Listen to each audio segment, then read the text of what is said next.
Hello friends, स्वागत है आपका हमारे यूट्यूब चैनल की एक और नई वीडियो में। फिर से दोस्तों लेके आया हूँ नई जॉब की इन्फॉर्मेशन। रिक्रूटमेंट आ रही है दोस्तों north eastern electric power corporation limited की तरफ से, जिसपे कि आप सभी भारतीय ऑनलाइन मोड से आवेदन कर सकते हैं।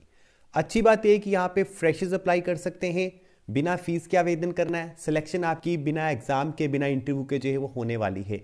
सिलेक्शन होने पे 18,000 पर मंथ तक स्टाइपेंड आपको जो है वो मिल जाएगा अगर आप ग्रेजुएट हैं। अगर आप डिप्लोमा वाले हैं तो आपको यहाँ पे जो है वो 15,000 पर मंथ जो है वो कंपनी की तरफ से आपको स्टाइपेंड दिया जाएगा। बीई बीटेक और डिप्लोमा वालों के लिए रिक्रूटमेंट है। अक्रॉस इंडिया कैंडिडेट आवेदन कर सकते हैं। इंडिया की किसी भी स्टेट किसी भी सिटी से आते हैं तो यहाँ पे आप ऑनलाइन मोड से आवेदन कर सकते हैं। 2-3 स्टेप पे अप्लाई करने के, सभी स्टेप को जो है वो मैं लास्ट पे आपको बता दूंगा ताकि आपको अप्लाई करने में कोई परेशानी ना हो। तो यहाँ पे डिटेल में हम लोग बात करेंगे इसकी एलिजिबिलिटी क्राइटेरिया की, कौन कौन एलिजिबल है, कैसे अप्लाई करना है, सभी चीज़ों के बारे में। तो शुरू से लेकर लास्ट तक इस वीडियो को कंप्लीट देखिएगा ताकि आपको सारी चीज़ें समझ में आ जाए। तो यहाँ पे दोस्तों जो है नंबर ऑफ वैकेंसीज की बात करें, 26 टोटल नंबर ऑफ वैकेंसीज है जिनके लिए आवेदन मांगे गए हैं। बात करते हैं दोस्तों यहाँ पे सबसे पहले ग्रेजुएट अप्रेंटिस की, तो बीई बीटेक वाले एलिजिबल अप्लाई कर सकते हैं, इलेक्ट्रिकल और मैकेनिकल वाले। उसके अलावा IT, computer engineering, computer science. उसके अलावा अगर आपने कंप्यूटर साइंस या कंप्यूटर एप्लीकेशन में और कुछ करा हुआ है, बीई बीटेक करी हुई है, या इससे संबंधित किसी जो है वो ब्रांच में आपने कंप्यूटर से संबंधित ब्रांच में आपने इंजीनियरिंग कर रखी है, या बिल्कुल एलिजिबल अप्लाई कर सकते हैं। 9 वैकेंसीज इन दोनों के लिए है। 18,000 पर मंथ स्टाइपेंड आपको मिल जाएगा। उसके अलावा दोस्तों बात करें यहाँ पे डिप्लोमा वालों के लिए भी रिक्रूटमेंट है। इलेक्ट्रिकल, आईटी, कंप्यूटर इंजीनियरिंग अगर आपने कर रखी है, इंफॉर्मेशन एंड कम्युनिकेशन में कर रखी है, उसके अलावा इंफॉर्मेशन साइंस में कर रखी है, इंजीनियरिंग कर रखी है, इंफॉर्मेशन साइंस में, टेक्नोलॉजी में आप एलिजिबल अप्लाई कर सकते हैं। उसके अलावा सिविल वालों के लिए भी दोस्तों यहाँ पे 3 वैकेंसीज है जिनके लिए आप आवेदन कर सकते हैं। उसके अलावा जो है वो आईटी वालों के लिए दोबारा से डिप्लोमा के साथ आप अप्लाई कर सकते हैं। उसके अलावा दोस्तों अगर आगे बढ़े तो यहाँ पे इलेक्ट्रिकल एंड मैकेनिकल के लिए भी 4 वैकेंसीज है। ये अलग अलग जो है ऑफिसेज हैं, अलग अलग प्लांट हैं जहाँ पे जो है आपको रखा जाएगा अप्रेंटिसशिप के लिए। अप्रेंटिसशिप यानी कि परमानेंट जॉब नहीं है, 1 साल का रहेगा जिसके दौरान आपको स्टाइपेंड जो है वो अच्छा खासा मिल जाएगा। एलिजिबिलिटी क्राइटेरिया में दोस्तों और जो है यहाँ पे बताया गया कि आप इंडिया के रेजिडेंट हैं, आप बिल्कुल अप्लाई कर सकते हैं। ग्रेजुएशन डिप्लोमा आपने 2018 या उसके बाद ही करा होना चाहिए। अगर 2017-16 बैच वाले हैं तो आप एलिजिबल नहीं, अप्लाई नहीं कर सकते हैं। 18 से लेकर 28 साल तक एज का क्राइटेरिया रखा गया है। आपकी एज 18 से कम और 28 साल से ज़्यादा नहीं होनी चाहिए 30/6/2020 तक। उसके अलावा दोस्तों आगे बढ़े तो यहाँ पे सिलेक्शन प्रोसेस में उन्होंने साफ साफ बताया कि किसी तरह का एग्जाम या इंटरव्यू आपका नहीं लिया जाएगा।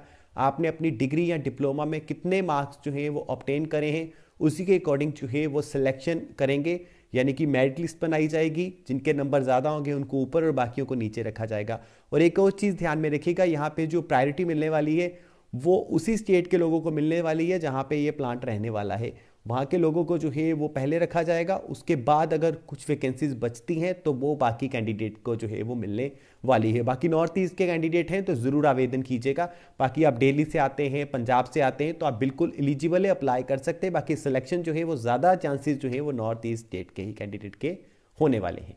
उसके अलावा दोस्तों यहाँ पे जो है अप्लाई करने के लिए उन्होंने 2-3 स्टेप बताए हैं। सबसे पहले आपको MHRD NATS के ऑफिशियल पोर्टल पे जाके इनरोल करना, अगर आपने इनरोल नहीं करा। अगर इनरोल कर चुके हैं तो उसके बाद आगे आएंगे तो यहाँ पे ये देखिए, जिस भी प्लेस में आप ट्रेनिंग करना चाहते हैं उसके आगे ये इस्टेब्लिशमेंट नंबर जो है वो दे रखे हैं। इन्हीं नंबर के थ्रू आप जो है वो अप्लाई कर पाएंगे। अगर आप शुरुआत में भी देखेंगे तो यहाँ पे क्लिक हियर टू अप्लाई की ऑप्शन आ रही है, यहाँ पे क्लिक करके आप अप्लाई कर सकते हैं। और जो लोग पहले से आवेदन करते आए हैं NATS के पोर्टल पे, उनको इस चीज़ की जानकारी पहले से है। उसके अलावा दोस्तों यहाँ पे अप्लाई करने के बाद आपको जो है एक प्रिंट आउट ले लेना है, एप्लीकेशन फॉर्म है उसको फिल करना है। फिल करने के बाद साथ में सपोर्टिव डॉक्यूमेंट को स्कैन करके PDF फॉर्मेट में जो है आपने इस ईमेल पे सेंड कर देना है। अगर आप ये स्टेप नहीं करते हैं तो आपकी जो सदस्यता है उसको रद्द कर दिया जाएगा। तो ये स्टेप करना बड़ा इंपॉर्टेंट है। इस ईमेल पे आपको ज़रूर भेजना पड़ेगा और इस ईमेल पे भेजने की जो लास्ट डेट है वो 25/1/2021 है। बाकी अप्लाई करने की जो लास्ट डेट है वो 18/1/2021 रखी गई है।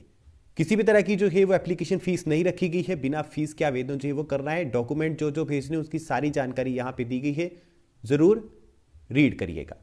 उसके अलावा दोस्तों और कुछ खास यहाँ पे लिखा नहीं गया है। लास्ट डेट बताई गई है 18/1/2021 जो कि अप्लाई करने की ऑनलाइन, और 25/1/2021 वो जो है वो ईमेल पे फॉर्म्स भेजने की लास्ट डेट है। सो यही था दोस्तों आज की इस वीडियो में। थैंक यू वेरी मच इस वीडियो को देखने के लिए।